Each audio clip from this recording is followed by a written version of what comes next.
আমার বক্তব্যের শুরুতেই পুরাতন একটি গানের কলি আমার মনে পড়ল। স্বাদ না মিঠিল, আশা না পুরিল, সকলেই ফুরিয়ে যায় মা। মাননীয় স্পিকার, 54 বছরে এই সংসদে অনেক বাজেট পেশ করা হয়েছে। 54 বছরে অনেক সরকার এসেছে। জনগণ মনে করেছিল এই বাজেট বোধহয় আমাদের আশা পূরণ করবে এবং স্বাদ মেটাবে, কিন্তু 54 বছরে কোনো বাজেট, কোনো সরকার জনগণের আশা পূরণ করতে পারেনি। তাই আমি বলতে চাই, এবারের 9,38,000 কোটি টাকার যে বাজেট, এই বাজেট দ্বারা আগামীর 5 বছরে জনগণের আশা পূরণ হবে এবং স্বাদ মিটবে, এটা আমরা আশা করি মাননীয় স্পিকার, এবং আমি ব্যক্তিগতভাবে এটা আশা করি। মাননীয় স্পিকার, আমাদের মাননীয় অর্থমন্ত্রী বাজেট বক্তৃতায় বলেছেন সবার জন্য উন্নয়ন। যদি সবার জন্য উন্নয়নী কথাটি সত্যি হয় মাননীয় স্পিকার, তাহলে রংপুর বিভাগ 2 কোটি মানুষ যেখানে বসবাস করে মাননীয় স্পিকার, এই 2 কোটি মানুষের আবাসস্থল রংপুর বিভাগের জন্য বরাদ্দ রাখা হয়েছে মাননীয় স্পিকার। যদি সত্য হয় কথাটা, 1% বরাদ্দ রাখা হয়েছে মাননীয় স্পিকার। এই 1% বরাদ্দ দিয়ে রংপুর অঞ্চলের কি উন্নয়ন হবে আমি আজকে আপনার মাধ্যমে জানতে চাই। মাননীয় স্পিকার, আমরা 54 বছরে এই উত্তরবঙ্গকে ঠকাতে দেখেছি। আমরা বলতে চাই না এই বাজেটও ঠকাঠকির বাজেট, আমি তা বলতে চাই না, কিন্তু বাস্তবতার নিরিখে যদি দেখি তাহলে দেখা যাবে এবারও আমরা ঠকার মধ্যে পড়েছি রংপুর অঞ্চল। মাননীয় স্পিকার, মাননীয় স্পিকার, এই অঞ্চলের মানুষ কি ট্যাক্স দেয় না? এই অঞ্চল কি বাংলাদেশের পার্ট নয়? যদি তাই না হবে, গোটা বাংলাদেশে যদি গ্যাস থাকে তাহলে রংপুর অঞ্চলে কেন এখন আমরা গ্যাস পেলাম না? গ্যাসের লাইন পাইপ বসানো হয়েছে 10 বছর হলো, 15 বছর হলো, কিন্তু গ্যাস এখনো পৌঁছে নেই রংপুর অঞ্চলে। মাননীয় স্পিকার, রংপুর অঞ্চলে গ্যাসের লাইন গেছে, কিন্তু 2 সাইডের যত জেলা এবং সীমান্তবর্তী যে জেলাগুলো সেখানে কিন্তু গ্যাস লাইন বসানো হয়নি।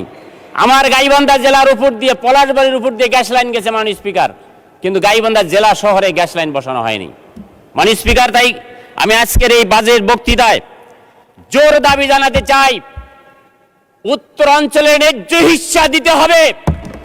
উত্তরাঞ্চলে উন্নয়নের জন্য যে বাজেট বরাদ্দ যদি কম হয়ে থাকে, সে বাজেট বরাদ্দ বাড়াতে হবে মাননীয় স্পিকার। মাননীয় স্পিকার, আমি বলতে চাই, আজকে এখানে বলা হয়েছে, আমাদের মাননীয় অর্থমন্ত্রী বলেছেন অন্তর্ভুক্তিমূলক এই বাজেট।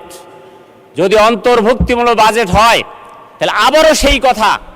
এবং আমি বলতে চাই, বাজেটে শিক্ষা খাতে ব্যয় বাড়ানো হয়েছে, বরাদ্দ বাড়ানো হয়েছে।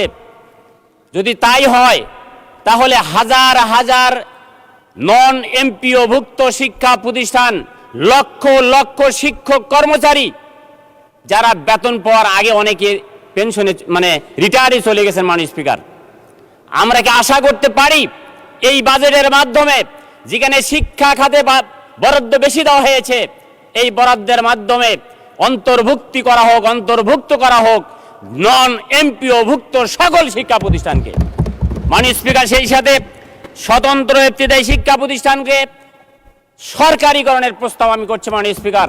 এই বাজেটের মাধ্যমে তাদেরকেও অন্তর্ভুক্ত করা হোক মাননীয় স্পিকার। আমার উত্তরাঞ্চলের গাইবান্ধা জেলা, আমি এর আগেও বলেছি, আমরা একটি ব্রিজ চাই, যে ব্রিজটা হবে বালাসীঘাট থেকে জামালপুরের বাহাদুরাবাদ ঘাট পর্যন্ত। মাননীয় স্পিকার, এই ব্রিজের নামকরণ আমি প্রস্তাব করতে চাই জুলাই আগস্ট বিপ্লবের যিনি অগ্রনায়ক শহীদ আবু সাইদের নামে। এই বালাসী থেকে বাহাদুরাবাদ পর্যন্ত যে ব্রিজ হবে, সেই ব্রিজের নামকরণ করা হোক মাননীয় স্পিকার। এবং আমরা বলতে চাই, এই ব্রিজ যাতে অন্য এলাকায় না যেতে পারে। আমরা শুনতেছি এই ব্রিজ আবারও বগুড়া দিয়ে করার তারা চিন্তা ভাবনা করছে মাননীয় স্পিকার। উত্তরাঞ্চলের মানুষ যদি এটা হয় তাহলে রাজপথে নেমে আসতে বাধ্য হবে, আন্দোলন করতে বাধ্য হবে মাননীয় স্পিকার। মাননীয় স্পিকার, সেই সাথে আমার নির্বাচনী এলাকা সুন্দরগঞ্জের অনেক সমস্যা রয়েছে মাননীয় স্পিকার। মাননীয় সদস্য, ধন্যবাদ, আপনার সময় শেষ। আচ্ছা, 1 মিনিট দেয়া হলো, 1 মিনিট। 2 মিনিট দেবেন মাননীয় স্পিকার। আমার এলাকা আমার এলাকার কাপাসিয়া থেকে বামনডাঙ্গা এবং তারাপুর থেকে ধোপাডাঙ্গা 15টা ইউনিয়ন, রাস্তাঘাটের বেহাল অবস্থা, কাঁচা রাস্তাগুলো পাকা করা দরকার। আমাদের সম্মানিত মাননীয় এলজিআরডি মন্ত্রী এখানে আছেন, আমি তার দৃষ্টি আকর্ষণ করছি পাকাকরণের জন্য।